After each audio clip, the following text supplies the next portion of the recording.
Good afternoon. This is Chandra Easton here from StarAstrologyHealing.com. Continuing on with my series of travel videos around this ancient land. You can find them on my website by typing in Footsteps of Light. Today I'll be speaking to you about the Ningaloo Reef and the Northwest Shelf. This is around 27 degrees south on the Australian continent, right towards the most westerly part of our continent as it touches the Indian Ocean. Yes, I started out my journey from Brisbane on the Pacific coast and travelled inland and then went up to the Northern Territory and connected into the Timor Sea up there, and I was in the West Kimberleys at Ashmore Reef, and now I'm down at the Ningaloo Reef. I've travelled from, now what's the name, I'm at a station called Blara Station, about 130k from Exmouth, and Exmouth is this tiny little town, you couldn't really call it a town, on a very long narrow peninsula known as, that goes up into the region known as the Northwest Gulf. The indigenous people who are the custodians of this region are the Yinangadura Nation, and as I've been travelling I've been aware that the Ningaloo Reef is the home of the sea serpent. It's called Walu by the nations further north, but the Yinangadura Nation referred to the sea serpent as Kaldura. It can be a bit confusing, all the different names. Anyway, here I am, and I've discovered that the sea serpent actually exists, according to the Dreamtime traditions, in the water off of the headland where there is now a lighthouse known as the Valming Head.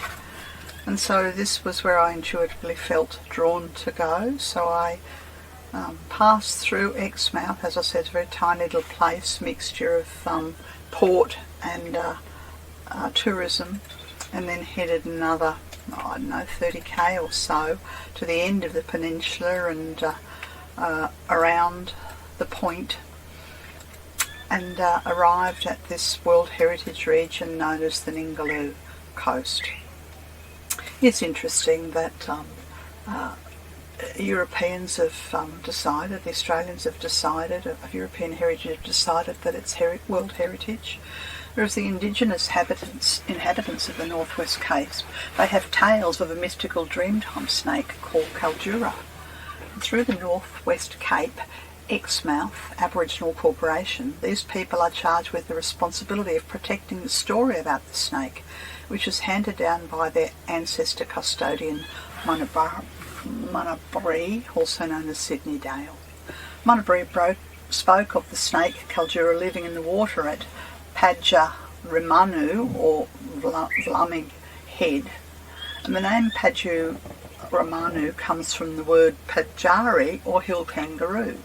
So during the dream time, when the world was new and soft, Kaldura and the hill kangaroo, Padjara, travelled across the land together, moulding the landscape as they moved. They started their travels in the Kennedy Ranges, that's east of Carnarvon. I'll find a map for you. Carnarvon's, I think, about 300k south of this Exmouth region, and headed northwest to Valming Head, sculpting the gorges and pushing up the hills on the journey. Now, this story is similar among the Yingadi people of the Kennedy Ranges, but they know the snake as Wanamungura and the hill kangaroo as Bigurda. So you see, every different indigenous nation, every region, every few hundred k's, they have their own names, but the story's the same. And they too say that the duo travelled together, creating the soaring expanses of the Kennedy Ranges. I haven't been there, and I'm not planning on going there.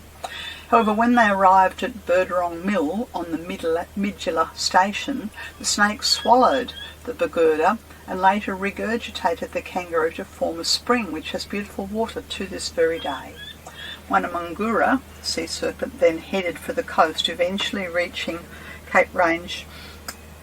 And it is this place, I can't read the words here, where it has soaring canyons, and the people of the Kennedy Range say his head rests in the waters off this headland where the lighthouse now is.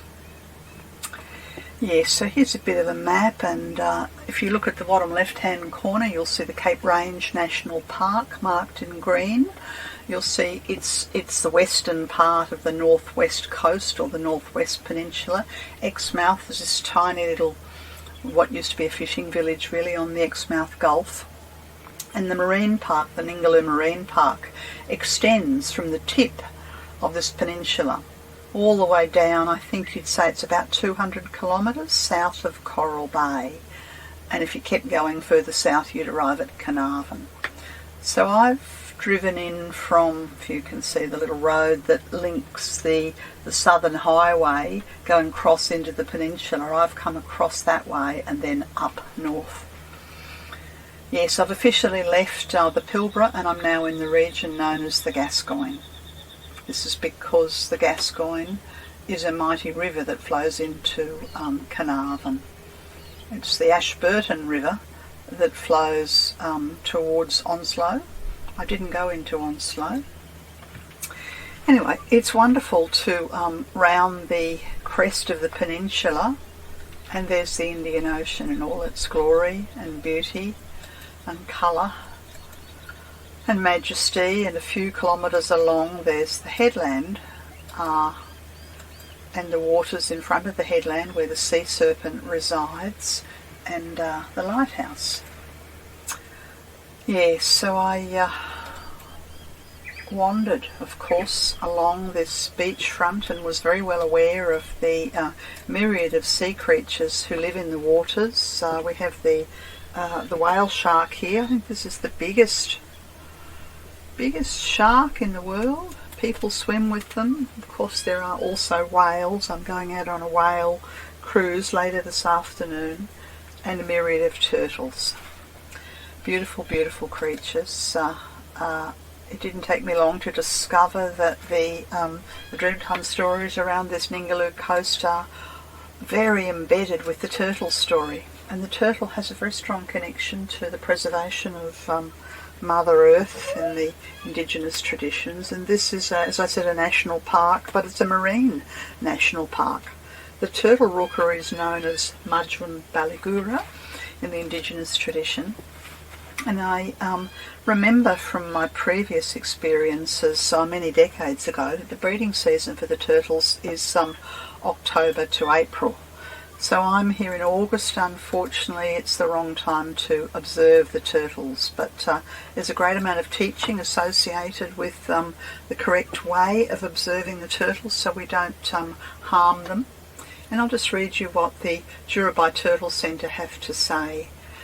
They say, we thank the traditional owners of the surrounding lands, the Jinigurdia, the Thalan Yiji and the Bayungu language groups for their traditional custodial role and continual support for local turtle conservation. There are many beaches within the Ningaloo Coast World Heritage Area where you can view the marine turtles in their natural environment. Year-round, turtles are often seen foraging for food in the lagoon and sleeping amongst the corals. During the summer months, the Jurabai coast explodes with the marine turtles who are mating in the shallows and coming ashore to lay their eggs.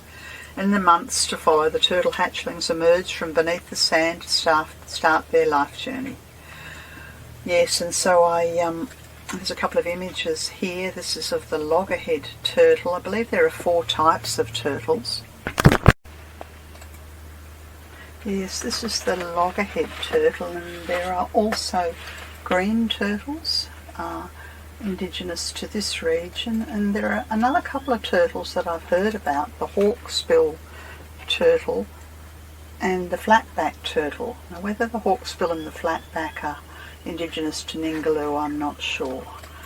But the Turtle Conservation Centre tells us quite a lot about how to look after the turtles, how to observe them without upsetting them, about their life cycle, how they return to the place that they're born at, think it takes about 14 years, no, 20 to 50 years, and then they migrate back to where they were born, look for a mate, breed, and then the babies go out, and the whole cycle. The babies takes about 7 weeks after the hatchlings are laid before they make the attempt to go out into the ocean.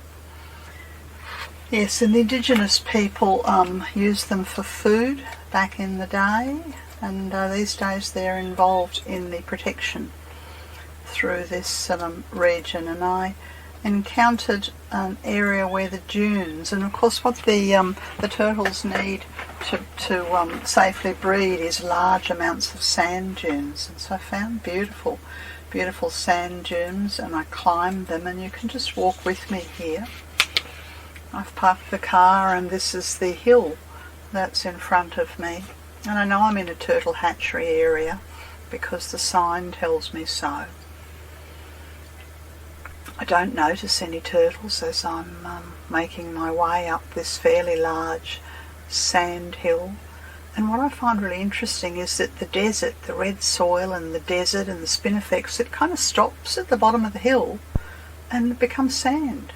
So there's this, complete meeting of the desert and the vegetation around the coast, and yet the spinifex are still clinging to life. You can see them on the sand hills here in sand dunes, and as I get to the top, the crest of the hill, you can see I'm looking north towards the point of the Cape, and how large this region is, and how safe it is for the turtles to come ashore and to breed.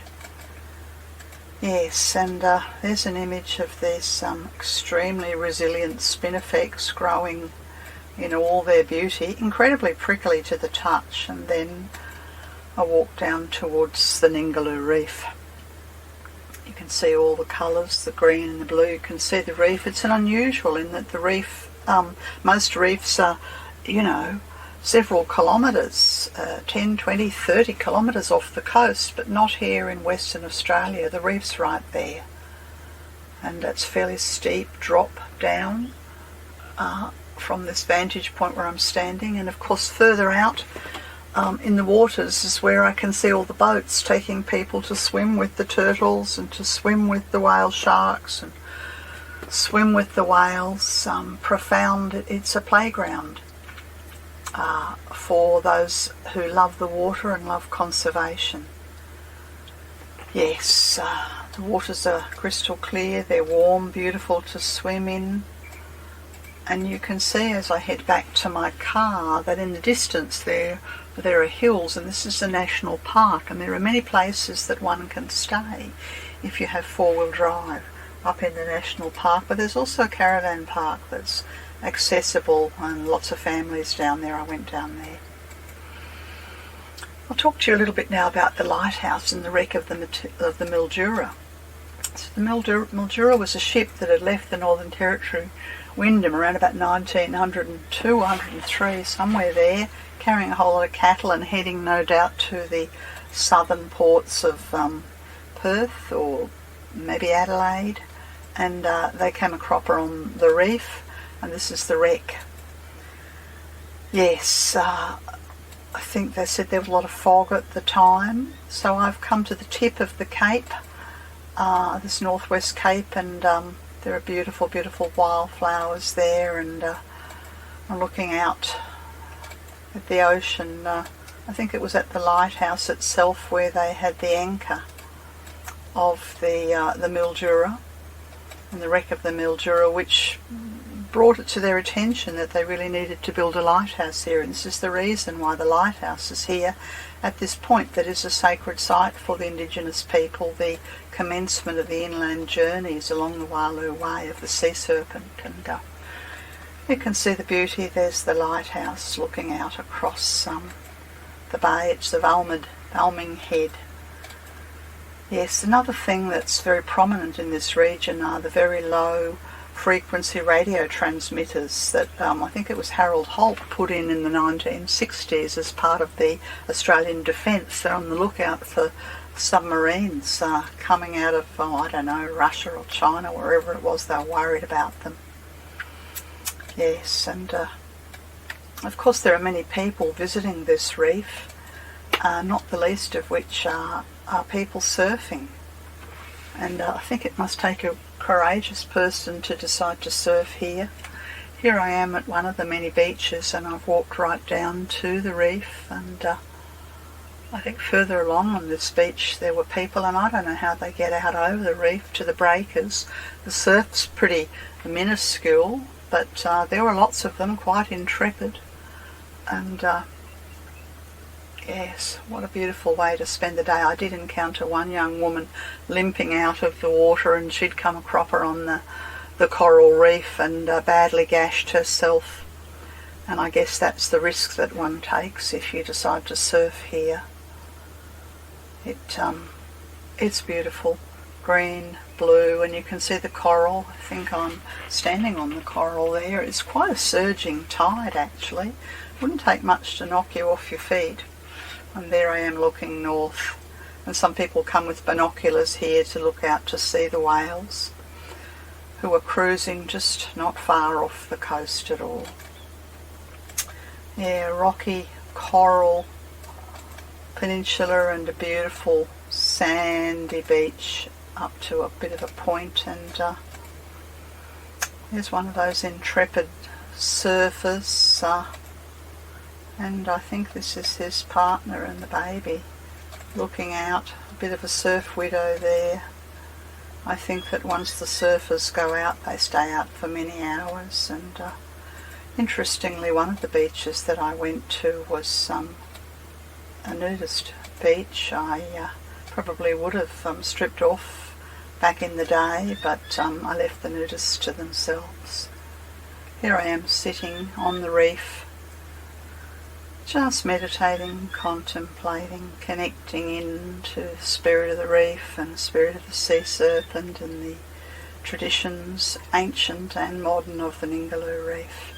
A beautiful, beautiful place. You can see that you wouldn't want to scrape against some of this coral rock. Yes, and I encountered all kinds of creatures. I believe these are sea anemones. There were dozens, if not hundreds of them, as I wandered the beach. And I hope I've given you a bit of an inkling into the beautiful, beautiful Ningaloo coast. This has been Chandra Easton from StarAstrologyHealing.com. Search on my website Footsteps of Light and you'll find many of the travels. That's all. Bye for now.